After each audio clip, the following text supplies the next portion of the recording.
Hello and welcome to another edition of the IIABCal Voices here on JLJ Media. I am the JLJ of JLJ Media, James Lott Jr., and we're talking to people who are doing something for the insurance industry. Today we have presenters who are presenting at the IIABCal InsurPATH event that's coming up here in November, and their topic is very interesting. It's employment-related risk in a world pandemic. Yes, we're still in a pandemic, folks. And their session is going to be on Wednesday, November 10th, from 11 a.m. to 12:30 p.m. So let me introduce you to our speakers who will be actually presenting this to you out there.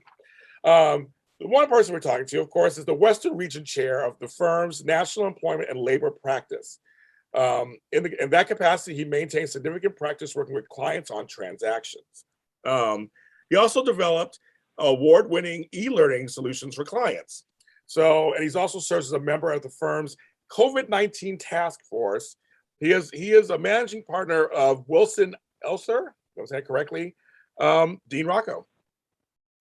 Hi, Dean. Hey, everybody. So did I say it correctly? Did I say it correctly? Yes, Dean Rocco. Yep. No, I mean the Wilson. I'm sorry, the Wilson Elser. Is that correct? Oh yeah. Yeah, your name too. I make sure I said your name correctly, of course. Make sure you do that. Of course. Okay, and our other speaker is with us. He is the Chief Executive Officer of MindMeld Learning, an experienced program manager with more than 15 years in P&C experience. He's also the current chair for the California Cannabis Industry Association Insurance Subcommittee. That's a long title. He's also he developed and launched one of the first medical marijuana P&C programs in the cannabis industry. I like that. That's really good. He's here with us. He's going to talk about this session. Also with us, Mike Aberle. Is that correctly? Yes, you did. Yes, you did. I am no longer the chair of the CCIA subcommittee, but that is somebody I think Dean and other partners of his firm have taken on those type of roles since I had left the CCIA, but everything else was spot on. But that's really cool that you were part of that. I mean, you're all part. You were a part of it, and you were a chair, and that there's insurance in that industry. And that it was. I mean, without people like Dean too, as well, to bridge that gap of employment in this new bearing industry. I mean, Dean's firm was, instrumental in creating that bridge between this new version of these new employees, and what the law says you have to do as an employee and employer in the state of California or other states across the nation. So, it was a fun time, and that's where Dean and I met. Was through the California Department of Insurance. Actually, they partnered us up on a speaking tour that they had us do, one in San Francisco and one in LA, right, Dean? I think it was. Yep. And that's a long time ago. Yes, it was before him and I had gray hair.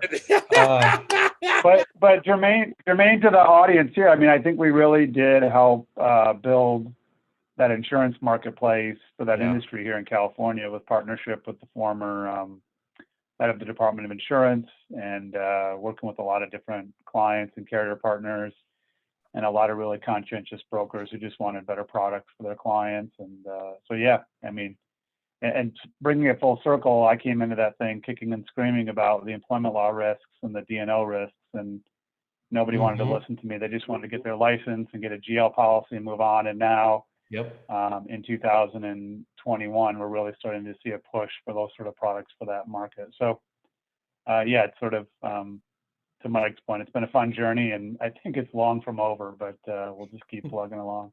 Well, you were ahead of the game. You had a vision. You were ahead of the game, and so of course now they want it. Now they're pushing for it. Of course, that's how that works. Yes, they do. Yeah, yes, exactly. They do. That's how that works. But I want to ask you, because people are going to be coming to see you two interact as speakers. So, like you said, you were kind of thrown together. What made you guys become friends, so to speak? I mean, and work together. Like, and not all partnerships work, right? I mean, some do, some don't. But why do you think this one worked? Well, there's actually three of us. If I start this off, it was me, Dean, and Ian. And Ian is one of his partners there at Wilson Elser. And we were tossed together and said, okay, you come from the insurance side, you come from the law side. I think and correct me if I'm wrong, Dean, our friendship really started because we both had that same passion that no one was listening. We were beating the drum of what was right, meaning here's the insurance side. You have to do this. We have to do this.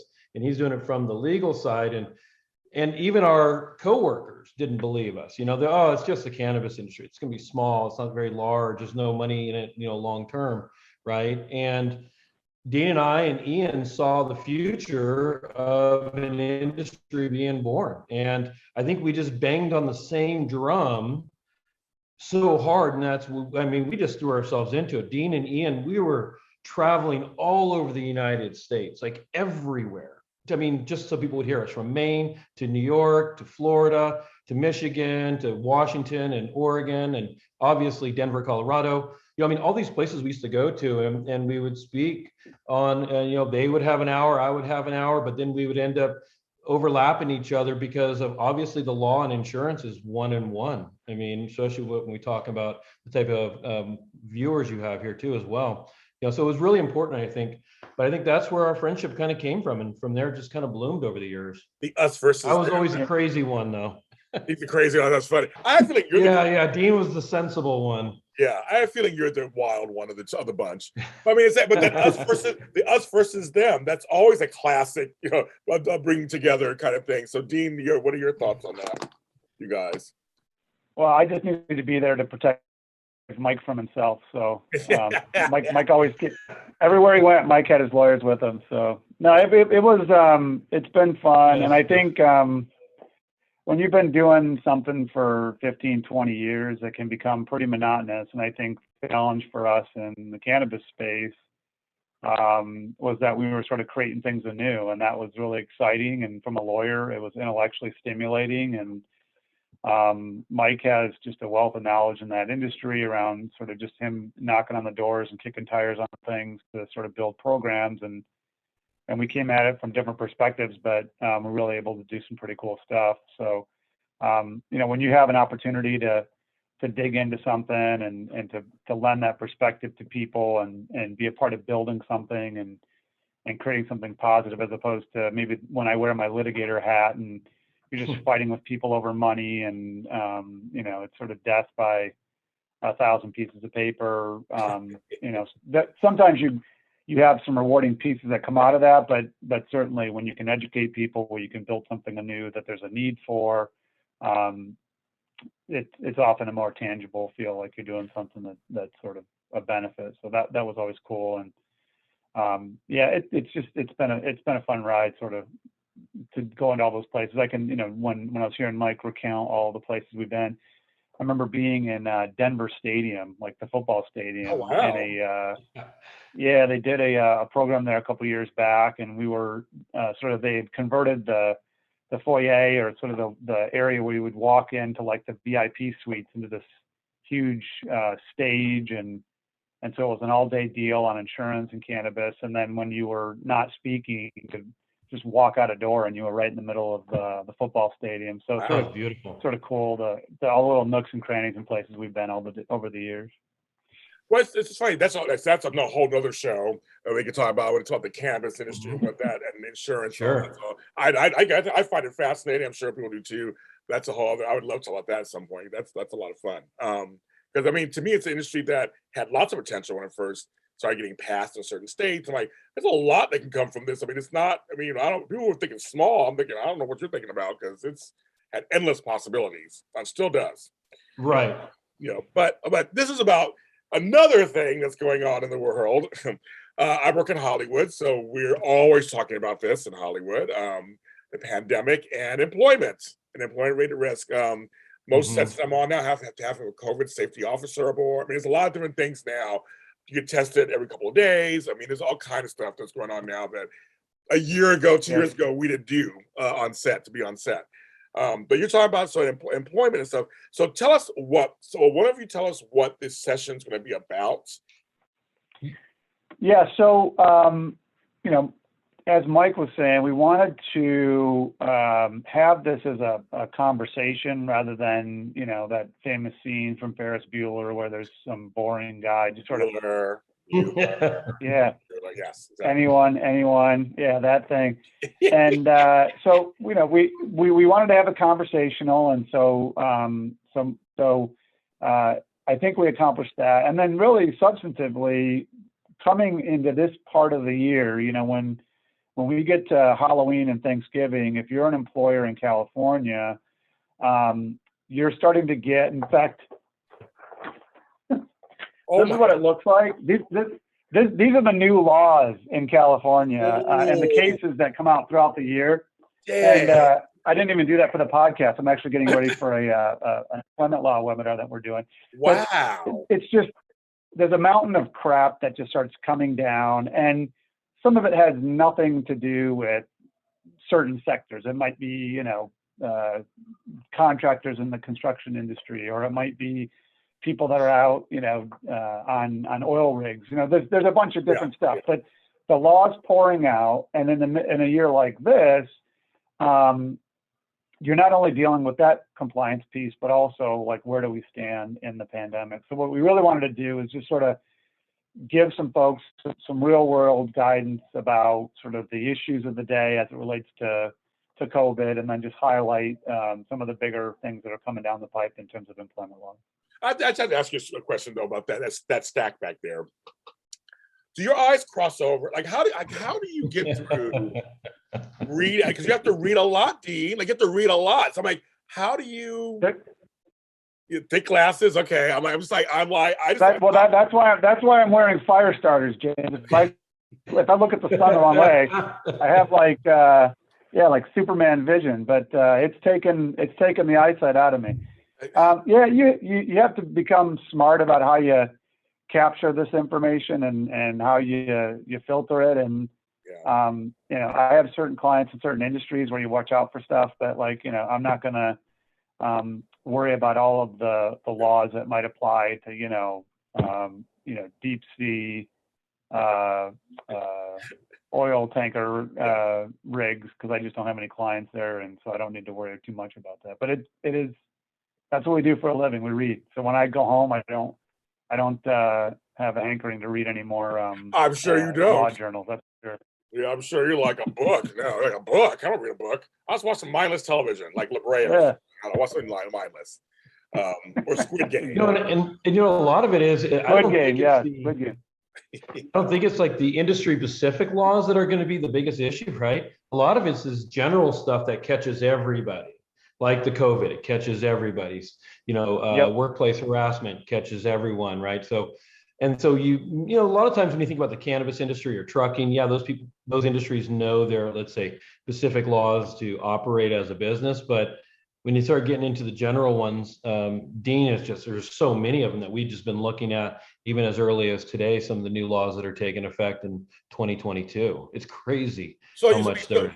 So now if I'm reading this correctly, you're coming from the employer's perspective, right? You're talking to employers how to handle stuff for their employees. That's right, correct? Okay. Yeah. Exactly. Yep. Very important, right? Employees need to know all this stuff. Because we want no lawsuits. We want to mistreat our employees. We want productive people working for us in safe environments. Because COVID, literally, the pandemic really did change everything, didn't it? It did. Yeah. I mean, I think for brokers in the room that are. Oh, go ahead, Mike. No, I was going to say not even COVID, but the Family Leave Act and all these new laws that take place and how it relates. Dean really goes into real detail, like, hey, you cannot do this any longer like you used to, the way you used to do it. And I think that's some of the changes that Dean can explain. Okay. Yes. Yeah, I think for the audience, which I understand are going to be largely brokers, these are folks that are helping clients manage risk, insure that risk. We wanted to give them, some of them are actually running their own shop, so maybe they can benefit as an actual employer themselves with what we're giving them. But we wanted to arm them with the information, the perspective that they can have a conversation with their clients about, are you doing certain things? They don't need to be the answer to the question, but issue spot, talk with their clients, have an intelligent conversation with their clients about what's going on. So if it does sound like they're missing the boat a little bit, they can get some resources to them to sort of supplement whatever they're already doing. So yeah, on COVID, it's a lot of workplace safety stuff. Another big issue of the day right now is mandates. Are you mandating your employees get vaccinated? And on the non-COVID stuff, the biggest issues to me are just keeping up with the training requirements and then watching what's happening with the changes to the law around disability and family medical leave. Do you talk about language? I mean, because I know that it's of all these laws, and you talk about the link, like you have to, so that employers know the specific language, what to use in terms of implementing this stuff. I mean, is that part of it also? In terms of what, James? So you're talking The about language the of the general, law, or yeah, you can talk about the general, you can talk about the certain laws and precautions that are in place, that are being put in place, mandates, stuff. I just also want to, because I know a lot of it is language too. It's like the actual, how you say certain things, how you write them, all this stuff. I mean, I'm sure, I just wonder if you guys are talking about that too a little bit. yeah, I'm trying to think of in the context of this one. Certainly, on the COVID stuff, I'm not sure that we got into language per se, although I know around like disability or requests for accommodations or exemptions from vaccine mandates, there's not necessarily scripting, but certainly a response that employers should be having to employees about asking for certain type of information, having an interactive conversation with them. We definitely hit on that. Oh, good. And then on the other side of the fence there, when we're just talking about the general employment law updates, I know on the disability and leave management side, we definitely wanted to get something out there for folks about the fact that that piece has really changed dramatically in California. The threshold level used to be around 50 employees. Now it's down to 5 for those employers that have to provide family medical leave to their employees. And so there's a lot, I mean, in terms of scripting and language and forms, there's a process that these employers need to put in place to ask the right questions, to get the right information, to communicate back the right information to employees about what rights they have, in addition to making sure that they're getting the right amount of time off from work that's protected under the law now. So to that extent, yeah, there is going to be some specifics in there about how to talk to employees, what information you can get, what you can't get, what you can say, what you shouldn't say, that sort of stuff. Yeah, for sure. The reason why I ask that, because a lot of times that's many of the questions are like, well, so I'm learning about these laws, I'm learning what's in place, but then how do I implement it? What do I say? Yep. How do I approach? I'm just kind of curious. That's good, because I mean, right now, family leave. I know the major one right now is paternity leave. That's the major thing that's happening at the moment. Like, should they have paternity leave? Other countries have it for men. I mean, Yep. like, the whole thing. How long should it be for men versus women? And so I know that's a very interesting topic right now too. Yeah, I know it's a real sexy sort of topic of the day, but for me, it's like we've been talking about this for 10 years, 15 years. I mean, FMLA and the California Family Rights Act have existed for a while, and most employers, particularly large employers, private employers, are familiar with the notion and are comfortable with it. But there are a lot of smaller employers and even some larger employers that are still trying to get their arms around the notion that you could have the father taking time off to go be there for the placement of a child to adoption or the birth of a child and that sort of stuff, or even be there if the wife has medical issues during the delivery. And so I think for those people that are outside of sort of the legal circles that have had their nose in that books for years, they're sort of learning this and they're trying to get the perspective around it. And it's something that, these smaller employers are just like, we don't have the resources, or we're not used to giving people time off for these things, and they have no tools really built up to sort of handle those. And we talk a little bit about just some of the basic blocking and tackling that they're going to want to set up to get ready for that. Yeah, the smaller businesses. That's where the problem is. Like, you take one person out, and it's like, or two, and you're like, how do I run the business?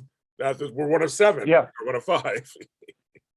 Yep, exactly. We're talking about 12 weeks of leave, muted. which is 3 months off.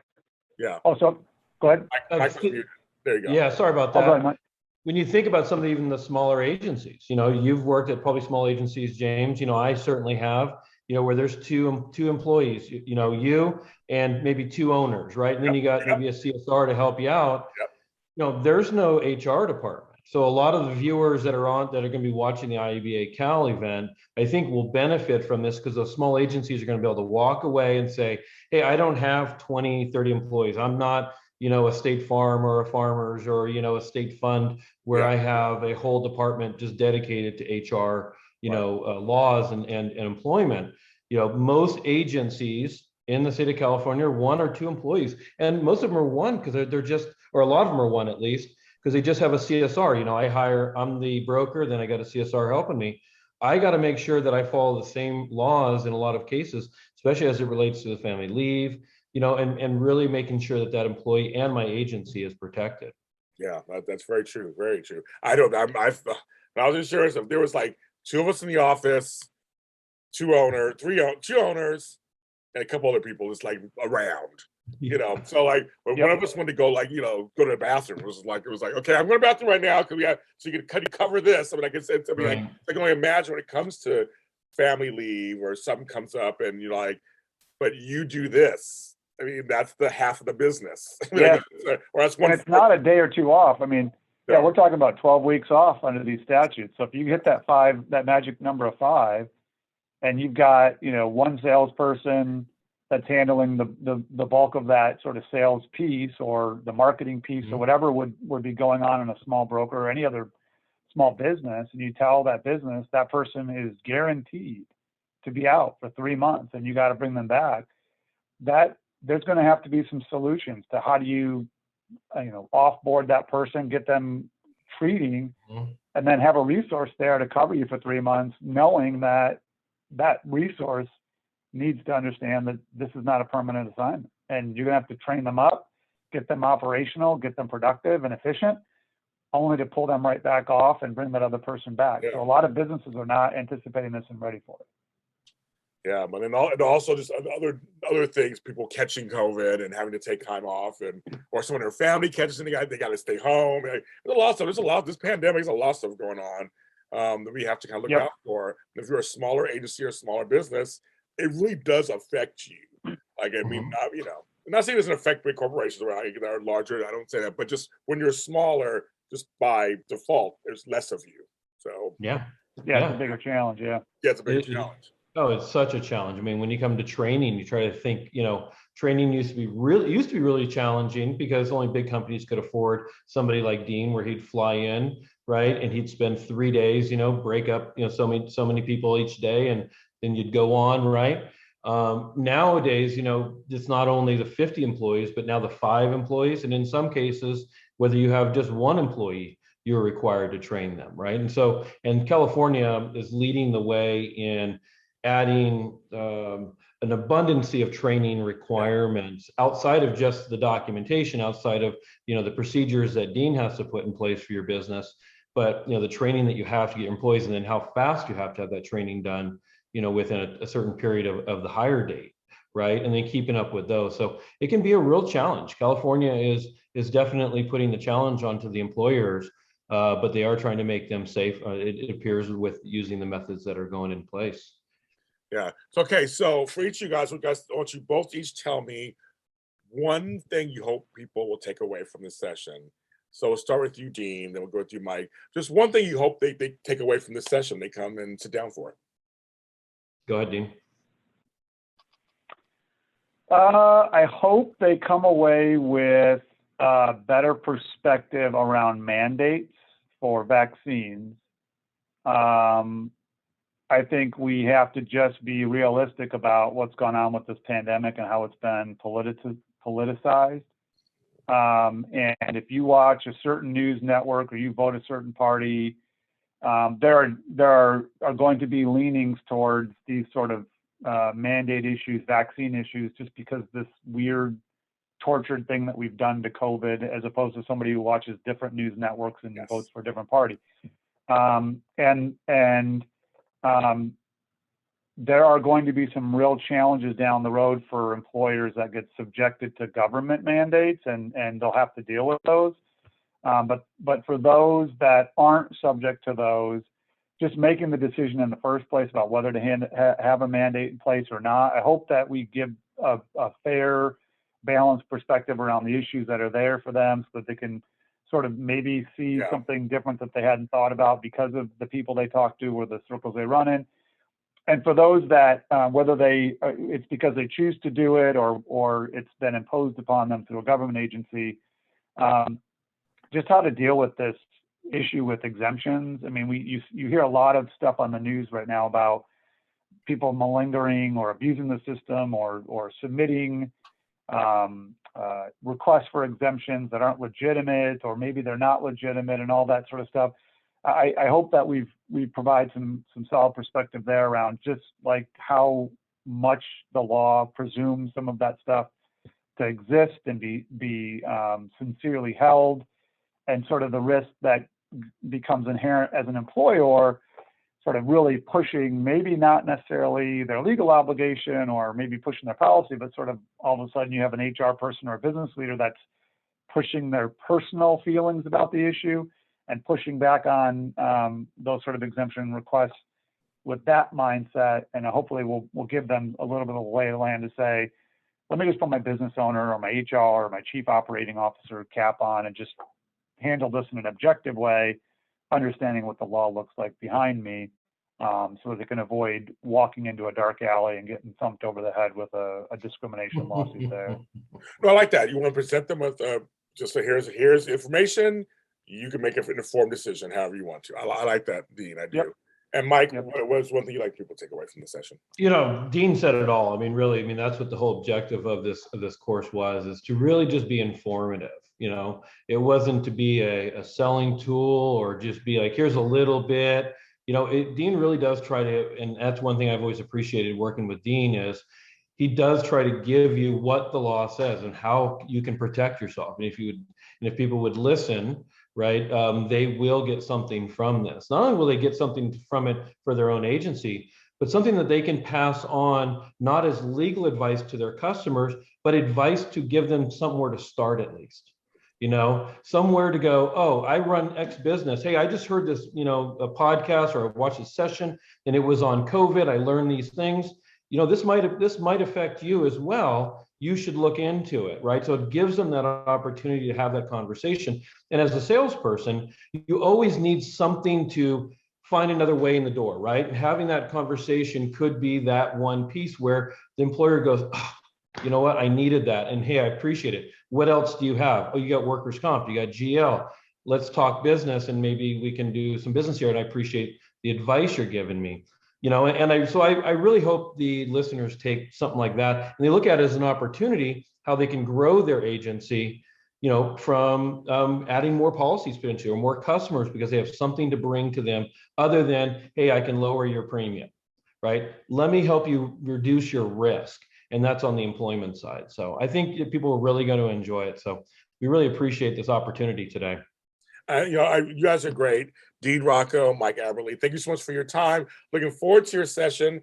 Folks, if you want to know more, go to IIABCal.com, InsurPATH 2021. They're speaking on the 10th from 11 to 12:30.